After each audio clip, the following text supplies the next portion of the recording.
நினைவு கூறுதலின் தியானங்கள்.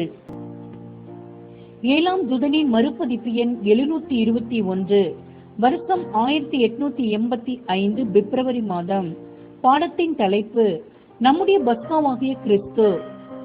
நம்முடைய பஸ்காவாகிய கிறிஸ்து நமக்காக பலியிடப்பட்டிருக்கிறாரே, ஆதலால் பண்டிகையை ஆசரிக்க கடவோம். 1 கொரிந்தியர் 5ஆம் அதிகாரம் 7ஆம் வசனம் மற்றும் 8ஆம் வசனம். யூதர்களுடைய 7 நாட்கள் உள்ள பஸ்கா பண்டிகையானது இந்த வருடத்தில் 1885 மார்ச் 31ஆம் தேதி துவங்கி ஏப்ரல் 7ஆம் தேதி முடிவடைகின்றது. மற்றும் இது அடிக்கப்பட்ட ஆட்டுக்குட்டியை புசிக்கின்றவர்களுக்கு வரும் பூரணமும் நித்தியமான தூய்மைக்கும் சந்தோஷத்திற்குமான நிழலாய் இருக்கின்றது.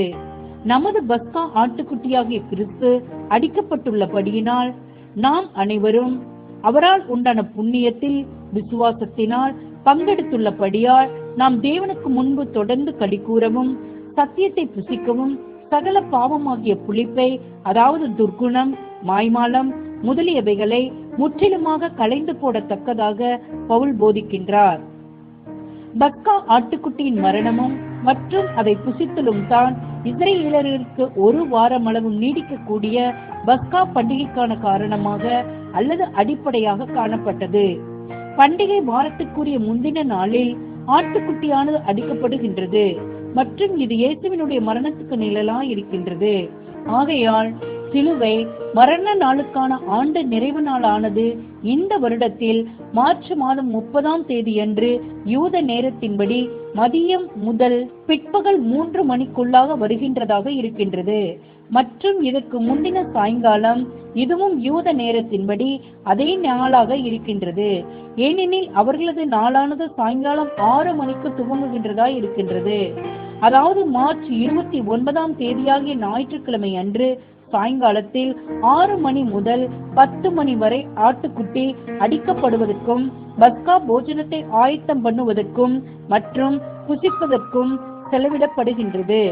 மற்றும் இதற்கு பின்னர் நமக்காக பிற்கப்பட்டு சிந்தப்பட போகின்ற நமது கர்த்தருடைய சரீரத்தையும் இரத்தத்தையும் அடையாளப்படுத்தும் அப்பம் மற்றும் திராட்சரசம் அடங்கின ராபோஜனமானது சொல்லத்தமான ஆட்டுக்குட்டியின் இடத்தில் இனிமேல் இடம்பெற போவதாக அவரால் தம்முடைய சீசர்களுக்கு அறிமுகம் பண்ணப்பட்டது. இந்த சின்னங்கள் அப்பம் மற்றும் ரசம் நிஜமாகிய அவரை, உலகத்தின் பாவத்தை சுமந்து தீர்க்கிற தேவ ஆட்டுக்குட்டியை அடையாளப்படுத்துகின்றதா இருந்தது. தம்முடைய சரீரத்துக்கும் இரத்தத்திற்குமான அடையாள சின்னங்கள் ஆகிய அப்பத்தையும் திராட்சை ரசத்தையும் சீசர்களுக்கு கொடுத்து, என்னை நினைவு கூறும்படி இதை செய்யுங்கள் என்று கூறி அதை புசிக்கும்படிக்கு கர்த்தர் கூறின போது, அது முதல் பஸ்காவின் ஆண்டு நிறைவு நாளானது நிழலான ஆட்டுக்குட்டியை புசிப்பதின் வாயிலாக நினைவு கூறப்படாமல் மாறாக நிஜமான ஆட்டுக்குட்டியின் இந்த சின்னங்களை புசிப்பதின் மூலம் நினைவு கூறப்பட வேண்டும் என்று கர்த்தர் போதிக்கத்தக்கதாக நாம் புரிந்து கொள்கின்றோம். லூக்கா 22ஆம் அதிகாரம் 19ஆம் வசனம். எகிப்தின் அடிமைத்தனத்தினின்று விடுவிக்கப்பட்டதை நினைவு கூறுவதற்காக இல்லாமல் மாறாக பாவம் மற்றும் மரணத்தில் இருந்ததான நம்முடைய விடுதலை பற்றி நினைவு கூறுவதற்காகவே ஆகும்.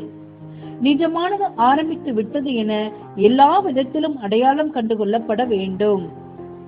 அப்போஸ்தலன், ஆகையால் நீங்கள் இந்த அப்பத்தை புசித்து இந்த பாத்திரத்தில் பானம் பண்ணும் போதெல்லாம் கர்த்தர் வருமளவும் அவருடைய மரணத்தை தெரிவிக்கிறீர்கள்.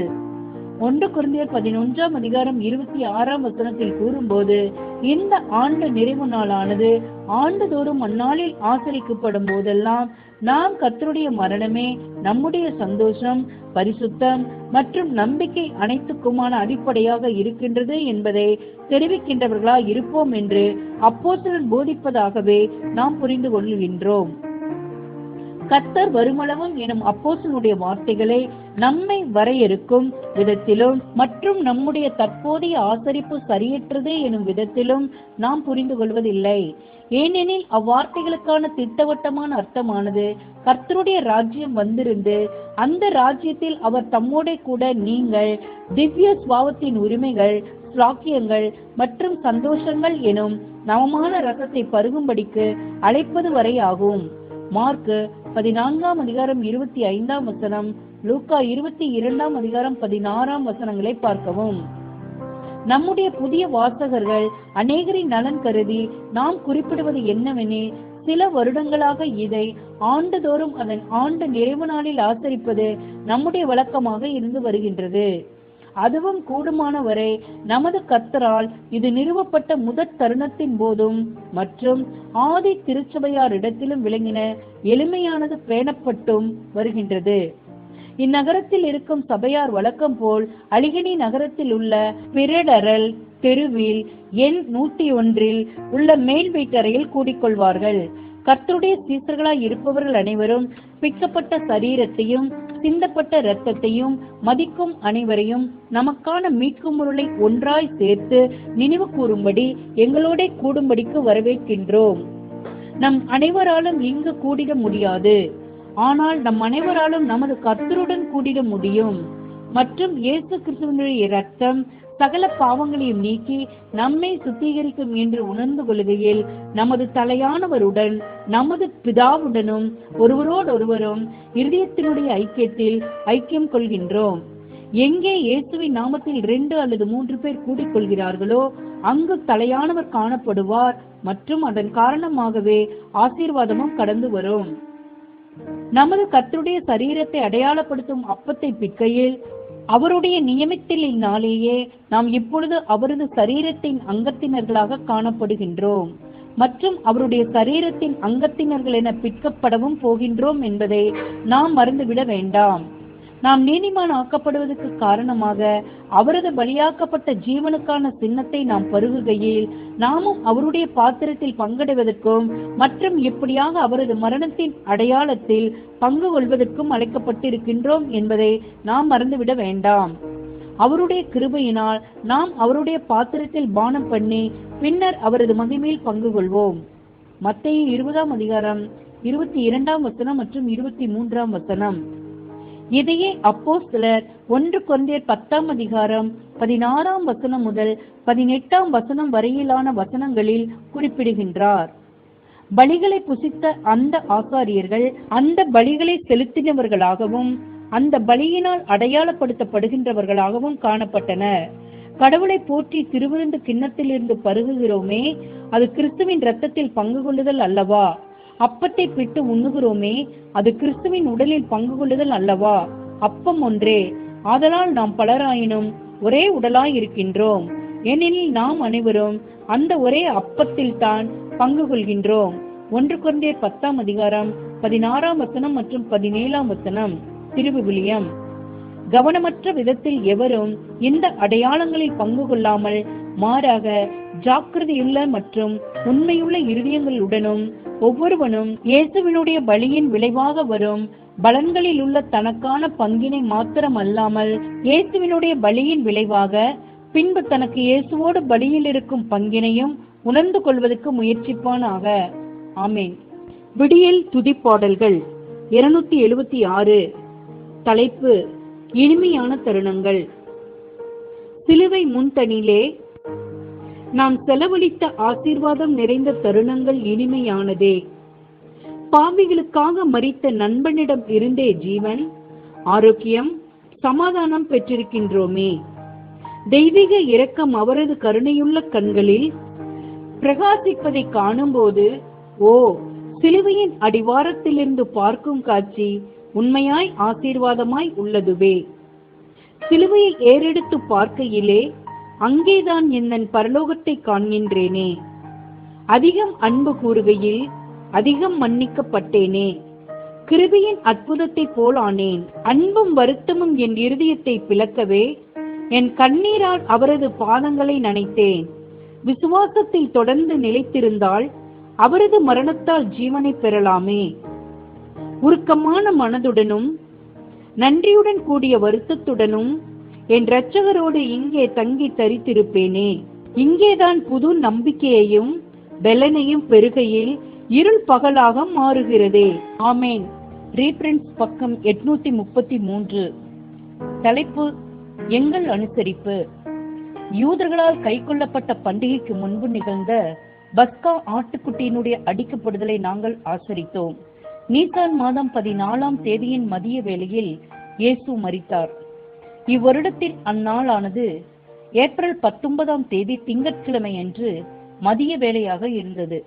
பிரமாணத்தின்படி பஸ்கா ஆட்டுக்குட்டியானது நீசான் மாதம் 14ஆம் தேதி என்று அடிக்கப்பட வேண்டும். இவ்வருடத்திலோ இக்காரியமானது ஏப்ரல் 18ஆம் தேதியாக கர்த்தருடைய நாளன்று ஞாயிற்றுக்கிழமையன்று மாலை 6 மணி முதல் ஏப்ரல் 19ஆம் தேதியாகிய திங்கட்கிழமையன்று மாலை 6 மணிக்குள் ஏதாகிலும் ஒரு நேரத்தில் இடம் பெறுகின்ற காரியமாக இருக்கின்றது. கடைசியாக கர்த்தரும் மற்றும் அப்போஸ்தலர்களும் பஸ்கா ராபோஜனத்தை ஆசரித்த போது இதை அவர் காட்டிக் கொடுக்கப்பட்ட அன்று ராத்திரியிலே, அதாவது 14ஆம் தேதியன்று நேரமே புசித்தார்கள். நிழலான போஜனத்தை புசித்த பிற்பாடு நினைவு அடையாளங்கள் அல்லது கர்த்தருடைய ராபோஜனமானது நிறுவப்பட்டது. மற்றும் பின்னர் அவர்கள் வெளியேறி கெத்சமனேக்கும் காய்பாவின் இடத்துக்கும் ஏரோதின் இடத்துக்கும் மற்றும் பிலாத்துவின் இடத்துக்கும் மற்றும் கல்வாரியின் இடத்துக்கும் போனார்கள். இந்த கல்வாரியில் இயேசு அதே நாளின் பிற்பகல் சிலுவையில் அறையப்பட்டு மரித்தார் மற்றும் அதே பிற்பகலிலேயே அடக்கமும் பண்ணப்பட்டார். ஏனெனில் இயேசு மரித்த அந்த நாளின் மாலை 6 மணி முதற்கொண்டு ஆரம்பமாகும் அடுத்த நாளில் மாபெரும் பஸ்கா பண்டிகையானது துவங்கினது. யோவான் 19ஆம் அதிகாரம் 32ஆம் வசனம் மற்றும் 33ஆம் வசனம். பஸ்கா பண்டிகை அல்லாமல் பஸ்கா போஜனத்தையே இயேசு ஆசரித்தார் மற்றும் இதற்கு பிற்பாடு இந்த போஜனத்திற்கு பதிலாக அப்பத்தினாலும் திராட்சை ரசத்தினாலும் தம்முடைய மரணத்திற்குரிய ஒரு நினைவு கூறுதலை ஏற்படுத்தி என்னை நினைவு கூறும்படி இதை செய்யுங்கள் என்றார். ஆகையால் நினைவு கூறுதலுக்குரிய நம்முடைய அனுசரிப்பானது இந்த வருடம் ஏப்ரல் மாதம் 18ஆம் தேதியாகிய கர்த்தருடைய நாளன்று ஞாயிற்றுக்கிழமை அன்று மாலை 8 மணி அளவில் நடைபெறும். இந்த தருணத்தில் இங்கோ அல்லது வேறு ஏதாகிலும் இடத்திலோ கூடுமான பேர்கள் ஒன்று கூடுவோமாக மற்றும் தனிமையில் காணப்படுபவர்களும் என்னை நினைவு கூறும்படி இதை செய்யுங்கள் என்று மீட்பரினால் இறுதி நேரங்களில் கூறப்பட்டுள்ள வார்த்தைகளுக்கு இணங்கிடுவதற்கு தவறிட வேண்டாம். மற்றும் இதனை கட்டாயமான கடமையாக எண்ணாமல் மாறாக அன்பின் சாக்கியமாக கருதி இணங்கிடுவார்கள் ஆக. யூதர்களால் ஆசரிக்கப்பட்ட பஸ்கா பண்டிகை வாரமானது நமக்கு உயர்வான விதத்தில் நிறைவேறுகின்றதா இருக்கின்றது. அது எகிப்தின் நிஜமாகிய உலகத்திலிருந்து கிறிஸ்து உண்டாக்கின சுயாதீன நிலைமையிலும் சமாதானத்திலும் மற்றும் சந்தோஷத்திலும் நிறைவேறுகின்றதா இருக்கின்றது. அடிமைத்தனத்தில் இருந்துள்ள நம்முடைய விடுதலையானது முற்றிலும் முழுமையடையும் போது நாம் இன்னும் பிரம்மாண்டமான சுயாதீன நிலைமையையும் மற்றும் சந்தோஷத்தையும் உணர்ந்து கொள்கின்றவர்களாய் இருப்போம்.